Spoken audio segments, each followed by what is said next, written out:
Hello, welcome back. ഇന്നൊരു evening ആണ് കേട്ടോ. കുറച്ച് ദിവസമായിട്ട് മഴ അങ്ങനെ കാണുന്നില്ല. ഇതിന് ശേഷം ഞാൻ ഐബുനിട്ടൊന്ന് പുറത്തിറങ്ങിയതാണ് കേട്ടോ. ഇതൊക്കെ കാണുമ്പോൾ എനിക്ക് പഴയ കുട്ടിക്കാലൊക്കെ ഓർമ്മ വരുന്നുണ്ട്. നമ്മുടെ ആകാശൊക്കെ എന്ത് രസമല്ലേ കാണാൻ. അപ്പോൾ അവൻ്റെ അബ്ബ വന്നിട്ടുണ്ടായിരുന്നു. അപ്പോൾ അതിനായിട്ട് കുറച്ച് ടൈം കളിക്കുകയാണ് അവന്. അതൊക്കെ കഴിയുമ്പോഴേക്ക് രാത്രി ആയിട്ടുണ്ടായിരുന്നു. അങ്ങനെ ബേബി പറഞ്ഞു നമുക്കൊന്ന് പുറത്തു പോകാനും. അപ്പോൾ ഞാൻ യെസ് പറഞ്ഞു. അപ്പോൾ മോനെ ഫ്രഷ് ചെയ്ത് കൊടുക്കും, ഞാൻ അപ്പയ്ക്ക് റെഡി ആവുമെന്ന് പറഞ്ഞു. അപ്പോൾ ബേബി മോനെ മേലാക്കി കൊടുക്കുവാണ്. അങ്ങനെ ഒരു ടൈം ഇങ്ങനെ കുറച്ച് ടൈം കളിക്കും. ഞാനാണെങ്കിൽ പെട്ടെന്ന് മേലാക്കി അങ്ങ് എടുക്കും. പക്ഷേ ആ ബേബി മേലാക്കി കൊടുക്കുമ്പോൾ കളിച്ച് ചിരിച്ച് അങ്ങനെയൊക്കെ കൊടുക്കാതെ. അപ്പോൾ നമ്മളങ്ങനെ വണ്ടി എടുത്ത് പോവുകയാണ്. നമ്മൾ അടുത്തുള്ളൊരു ഷോപ്പിലേക്ക് തന്നെയാണ് പോകുന്നത്.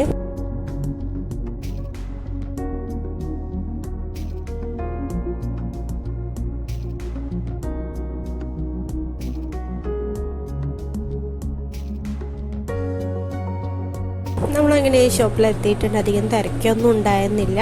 റോഡ് സൈഡിൽ തന്നെ ഈ ഷോപ്പ് വരുന്നത്. ഞാൻ ഈ ഷോപ്പിലേക്ക് ആദ്യമായിട്ടാണ് വരുന്നത്. അപ്പോൾ ഐബു ഒരു കരച്ചിലൊക്കെ കഴിഞ്ഞിട്ട് ഇരിക്കുകയായിരുന്നു. അപ്പം നമ്മളങ്ങനെ ഫുഡൊക്കെ ഓർഡർ ചെയ്തിട്ടുണ്ട്. ഇത് വരുന്നത് പൂരപ്പുഴ എന്ന് പറഞ്ഞിട്ടുള്ള സ്ഥലത്താണ്. നമ്മുടെ താനൂർ തന്നെയാണ്. ഫ്രിഡ്ജൊക്കെ ഇവിടെ ഇരുന്ന് കാണാൻ പറ്റും കേട്ടോ. നല്ല രസമാണ്, നല്ല വൈബാണ് കേട്ടോ. അപ്പോൾ നമ്മൾ ഫുഡ് എത്തിയിട്ടുണ്ട്. ഞങ്ങൾ പറഞ്ഞത് ബീഫ് നൂഡിൽസ് ആയിരുന്നു.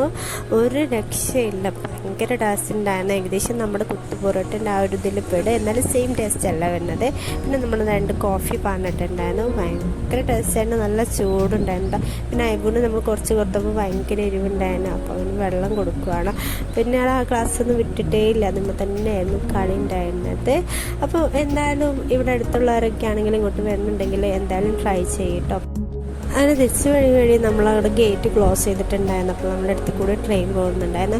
എനിക്ക് ഈ സ്ഥലം പ്രത്യേകം ഇഷ്ടമാണ്. ട്രെയിനും ഇതൊക്കെ. ബേബിൻ്റെ നാട് എന്ന് പറയുമ്പോൾ ഭയങ്കര രസമാണ് കാണാൻ. നമ്മുടെ എൻ്റെ നാട്ടിൽ ഇങ്ങനെയൊന്നും ഇല്ല. അപ്പോൾ ഇവിടെയൊക്കെ കാണുമ്പോൾ എനിക്ക് ഭയങ്കര രസമായിട്ട് തോന്നാറുണ്ട്. അപ്പോൾ ഇത്രയൊക്കെയുള്ളൂ. Thank you. വീഡിയോ ഇഷ്ടമായെങ്കിൽ ലൈക്ക് ചെയ്യുക, ഷെയർ ചെയ്യുക, സബ്സ്ക്രൈബ് ചെയ്യുക. അപ്പോൾ വീണ്ടും വരാം. ബൈ.